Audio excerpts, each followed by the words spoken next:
Big Brother, mainstream media, government cover-ups. You want answers? Well, so does he. Live from Austin, Texas, broadcasting worldwide, it's Alex Jones.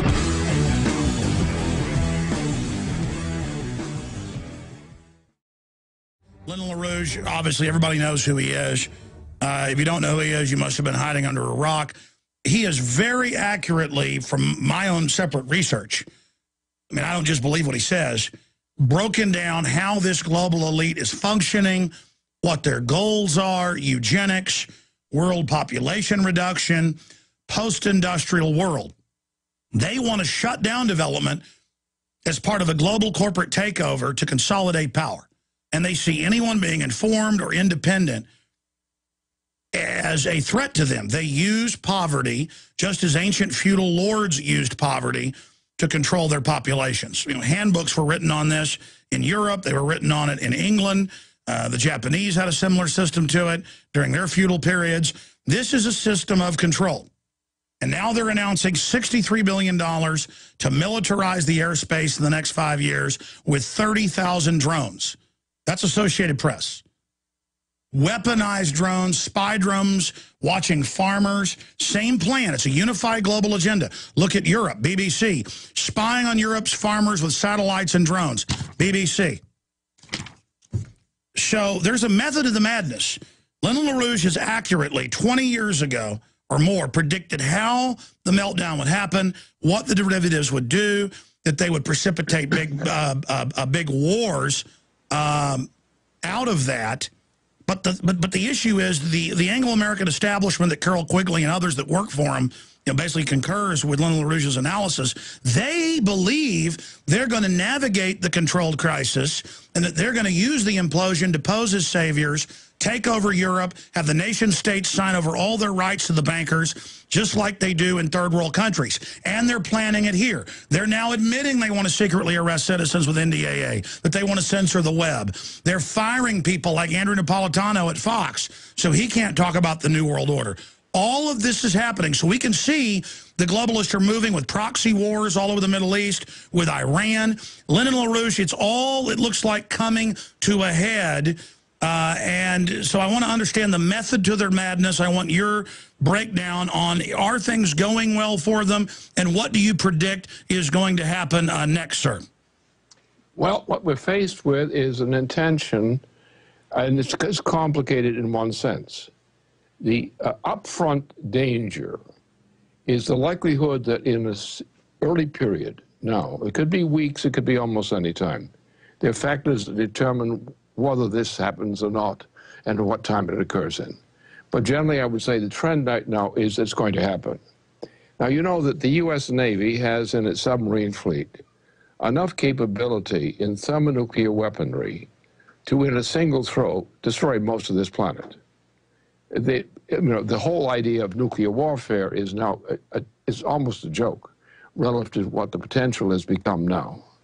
Now, this is being steered from London and also from Wall Street. They're pretty much the same thing. They represent the same mentality. You see what they've done to our economy already. We have a period right now going into the middle of the spring and summer that if we don't get a new planting of the type we need, some people are going to start dying from hunger. It's that bad.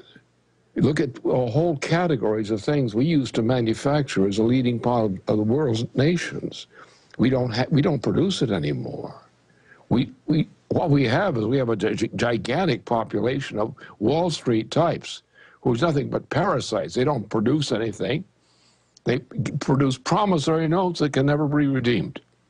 But this system is now coming to an end. That is the economic system in its present form. And unless we make certain changes which are consistent actually with the intention of the formation of this United States Constitution, unless we go to that kind of direction, this world is not going to be a very pleasant place to live in very soon. Now, the particular danger is this. The center of the problem lies in London. It lies in the British Empire. Now, some people think that the London represents, or the British Empire represents the people of England, or Scotland and Wales and so forth. It is not. The British Empire is actually based on a monetary system. That is, the basic power of the British Empire is monetarist. For example, all of Africa is controlled by the British. They control it by administration. They control it by mechanisms, such as financial mechanisms and things like that. That's easy to see. But what we're headed for, the big number, is we've seen that since the killing of Muammar Gaddafi of Libya. Now you say, why did they kill him? Here's this guy, they defeated him, he's running away, he's leaving the country, he's no problem to them anymore. Why should they kill him? Well, what they did is they got him in a kind of a ravine-like situation. They shot him down, he was wounded, then they came up to him and they killed him. So in other words, here's a man who has been taken prisoner, a former leader of a nation. He's wounded, he's helpless, he's in their hands, and they execute him. Now, the orders for this came from the trio of London, France, and the United States, that of President Obama. They killed him. Then the explanation came out of France that the reason this has happened was the powers that be did not wish to have Obama alive, or rather Gaddafi alive, because they argued that if he were alive, they'd have to put him on trial. And if they put him on trial, that would interfere with their program. They intended to go directly from the killing of Gaddafi into starting the war with Israel launched against Iran and against Syria. Now, these were not the real targets. These were targets, very real targets. And by the way, sir, as you know, Hillary made a joke about, we came, we saw, he died, basically imitating what Julius Caesar said, and she laughed about it. So not only are they engaged in barbarous war crimes, now they're making jokes about it. And to make it worse, she's not even a military person, which just adds to the obscenity. It's bad enough to be a warrior and brag about killing somebody, but to be a sack of sycophantic globalist filth, it's amazing. Well, no, take her case and look at it, what actually happened. She had a policy of being a restraining influence against Obama.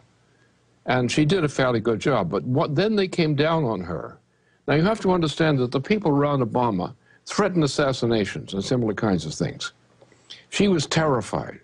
And you will notice that since that terrifying of her, which is on the record, she changed her personality. That doesn't mean she changed herself in her character. It means she's now submitted to the monster. Let me stop you. It's always so complex when you get on because it's so well documented. There's a lot between the lines. You had a Freudian slip almost twice and kept saying Obama assassinated. And it's funny you mentioned that because I was going to raise that later but didn't know if I should because I was rereading what the big Jewish Atlanta newspaper editor said. He said, I've met with the Mossad people. You know, they are looking at killing Obama. I'm serious about this, that they better attack Iran. That was pretty much an open threat.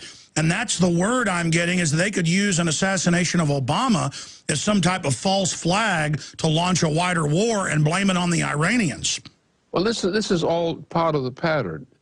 But I look at this thing from the end game. What's the end game here? Not what are the details, the things that come up on the side. What we're headed with is something very soon. It's coming out of London, but the United States plays a key role in it. The United States has the greatest thermonuclear power for weaponry on this planet.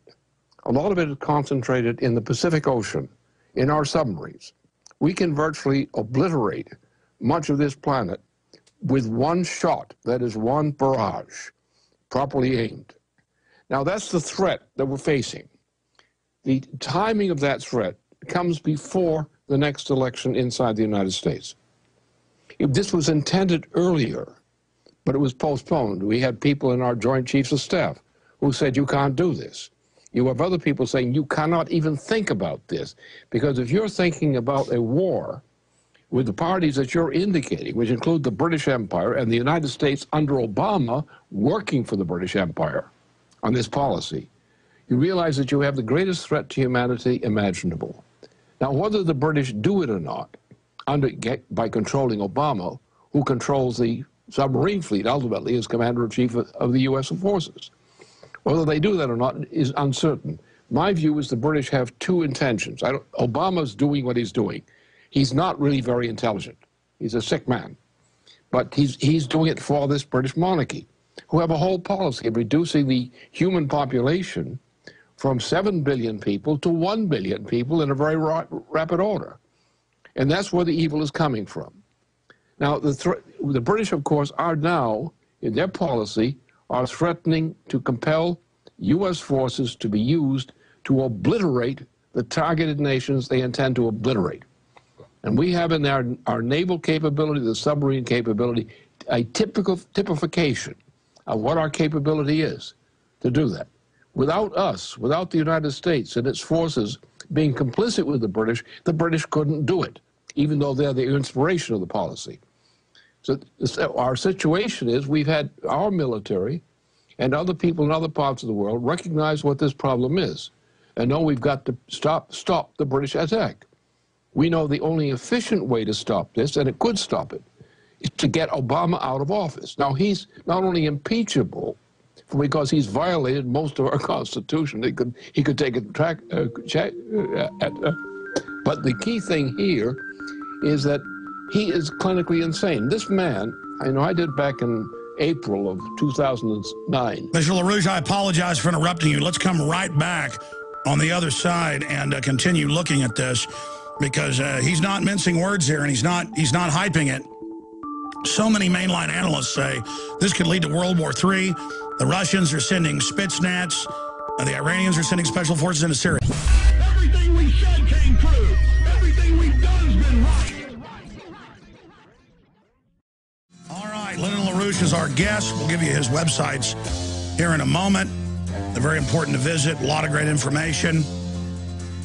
This is a short little 5-6 minute segment, long segment coming up. We'll get to some of your calls then. But we had a lady who was on hold that I talked to before you came on with us, sir, and she was saying, well, what's the crisis? What should I prepare for? What could happen? You were getting into Obama being an insane puppet, and I want you to finish with that. But, I mean, what are the different scenarios that we could see unfold, the build-up to war with Iran, the Iranian and Russian troops going into Syria, Hillary beating the drums for war, Obama? This whole thing is escalating. And then we hear people saying, well, Obama is not wanting enough war. He's liberal. That sounds like a bunch of left cover garbage. I mean, he's doing everything the big corporations want him to do. Of course. But I think I should be very careful now, because even while the facts I will state are all true, I've got to think about your listeners, for example, that I don't absolutely terrorize them. I tell them exactly what the situation is. First of all, the British are running this operation, the British Empire. The British Empire is not a kingdom. It's an international financial power, which includes Wall Street, for example, their own country. And that's the power you're up against. They want to maintain the imperial tradition of Rome, which is what the British Empire's tradition is, adopted later. Now, therefore, you have to understand the way the British think. And very few Americans understand how the British think. They hear how they talk. They don't understand what's behind that talk, at least on the high level. There are two options we face right now. Apart from the obvious option we desire, is Obama should be thrown out of office now before he gets anywhere near an election. He can be thrown out for a number of reasons, for violations of the Constitution, and he can also be thrown out as an insane person, for which he's qualified. This man is actually a man of that type.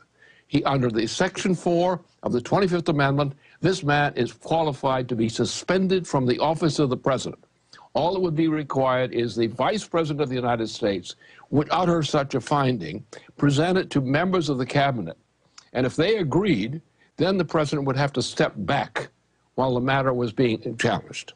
That would be the best solution, or if he simply would resign for some reason. All right, I want to stop you briefly. Why is it so important for him, the figurehead, to be brought down, A?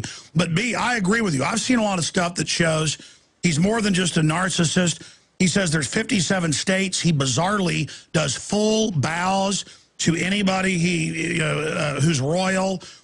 He's saying more and more weird stuff. I mean, what's your intel? So I know you have an incredible intelligence network. I mean, are you hearing he's actually completely nuts? And what is the form of psychosis? Well, he is actually the same thing as the Emperor Nero. He has in history an identity and a profile, which I presented in April of 2009, warning about what this guy was going to do. He is actually, somebody picked a guy whose mental state was that of the same as the Emperor Nero.